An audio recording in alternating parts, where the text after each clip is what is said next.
आपके साथ एक लंबा अरसा गुजारने के बाद आज आपके शो में बैठने का मौका मिला है।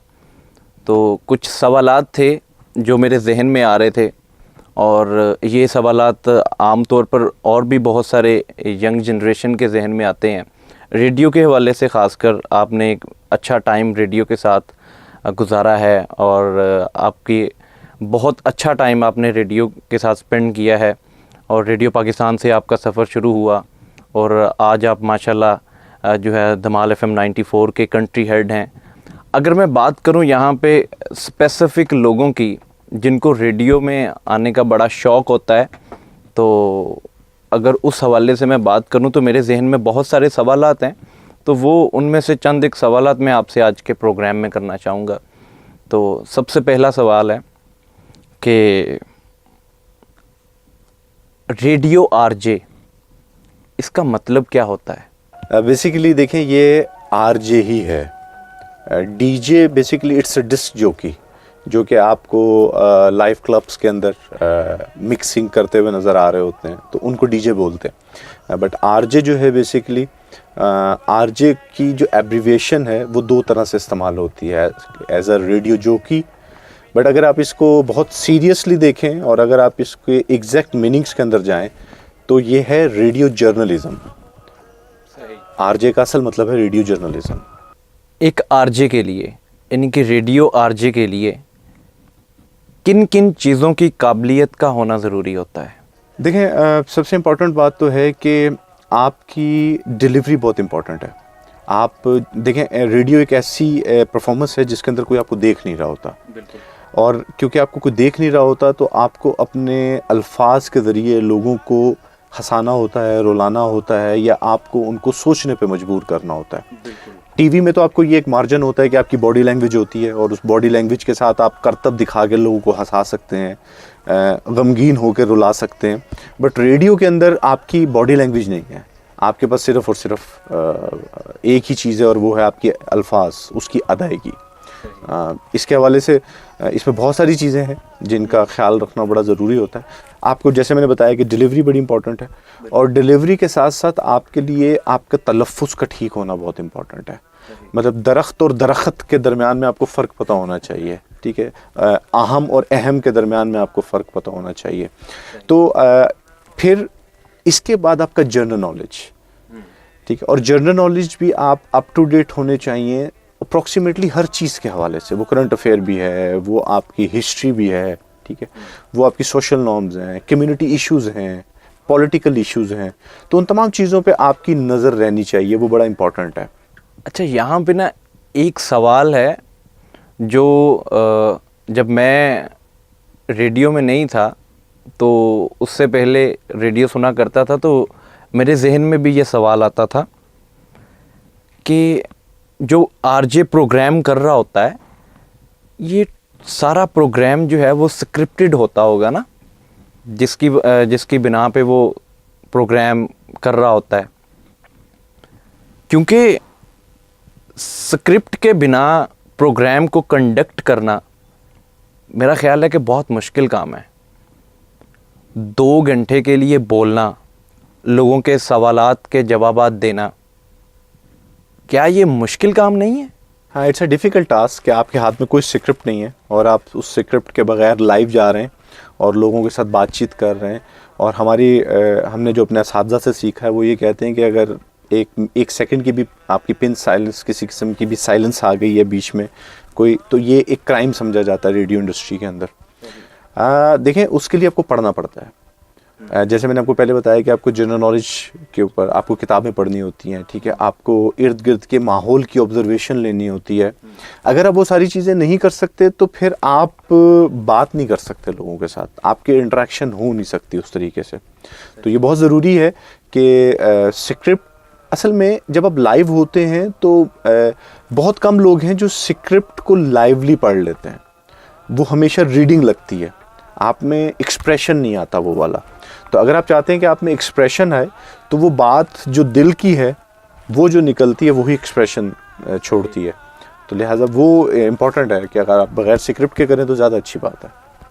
अच्छा, एक और सवाल मेरे जहन में बैठे बैठे आया है, तो वो भी चलें आपसे पूछ लेते हैं।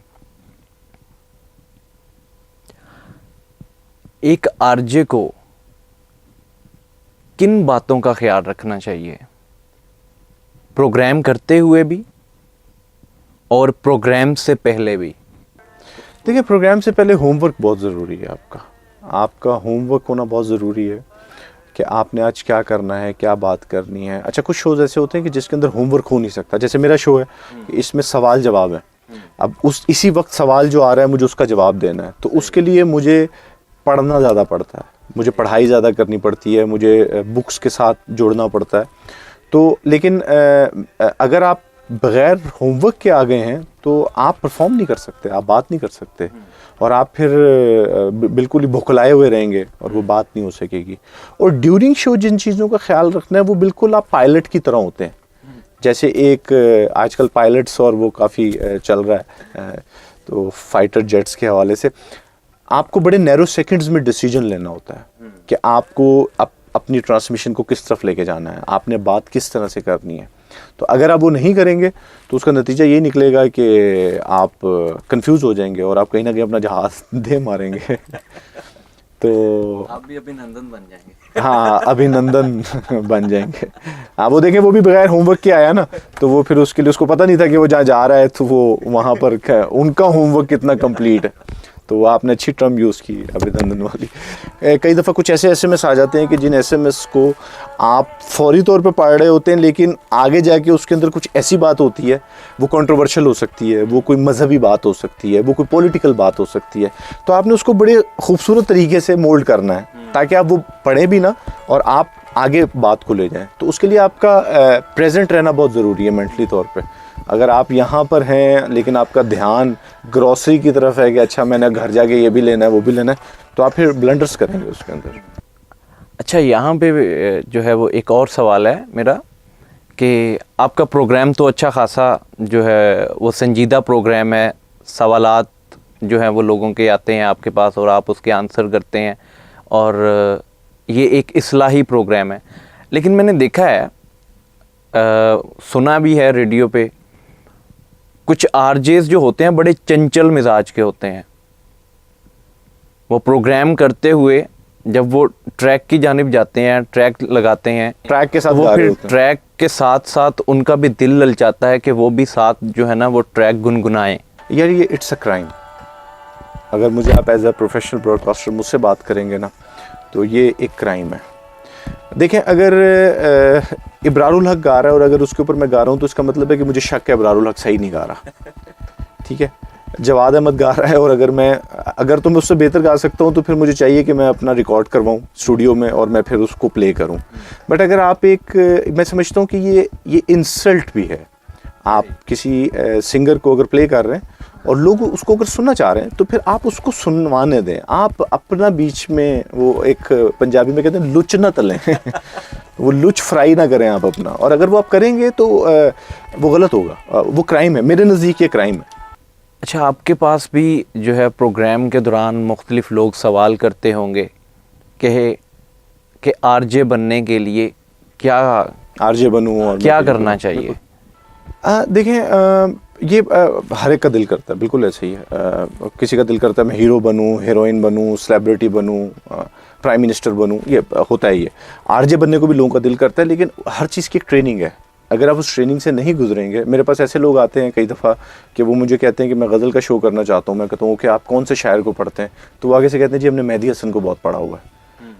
तो जब मैं उनसे एकदम परेशान होकर पूछता हूँ कि मेहदी हसन साहब की कौन सी किताब थी, तो फिर वो उनकी गज़ल के कुछ अशार मुझे सुना रहे होते हैं। वो रंजिश ही सही, दिल ही दुखाने के लिए, मतलब उनको इस फ़र्क का नहीं पता होता है कि वो गायक हैं और लिखने वाला गज़ल कोई और है। आपको पहले रिसर्च करनी होती है, आपको स्टडी करनी होती है। ये आसान नहीं होता कि आप आए और आके बातें करनी शुरू कर दी और वो सारा। हाँ, एक टाइम आता है जिसके बाद आपके लिए ये चीज़ें यूज्ड टू हो जाती हैं, लेकिन उसके बावजूद आपको हमेशा मेहनत करनी पड़ती है। तो लिहाजा आप जब भी, अगर आपका दिल है, आप आरजे बनना चाहते हैं, आप कुछ काम करके आएँ। आप अपनी वोकल्स के ऊपर, ठीक है, आपका जब तक वोकल ट्रीटमेंट अच्छा नहीं है, डिलीवरी अच्छी नहीं है, उस वक्त तक आप लोगों को आप इम्प्रेस नहीं कर सकते किसी भी स्टेशन हेड को या प्रोड्यूसर को। तो ये बहुत ज़रूरी है। जो यंग जनरेशन है वो रेडियो की तरफ आना चाहती है, तो उनको क्या करना चाहिए ऑडिशंस देने से पहले, ताकि उनकी प्रिपरेशन जो है वो ऑडिशन की जो है बहुत बेहतर हो जाए? ऑडिशन के लिए बिल्कुल तैयारी करनी चाहिए, और उसका तरीक़ेकार सबसे अच्छा ये है कि आप अपने आप को रिकॉर्ड करके खुद सुने। आप शीशे के सामने खड़े होकर अपनी परफॉर्मेंसेस दें, ठीक है।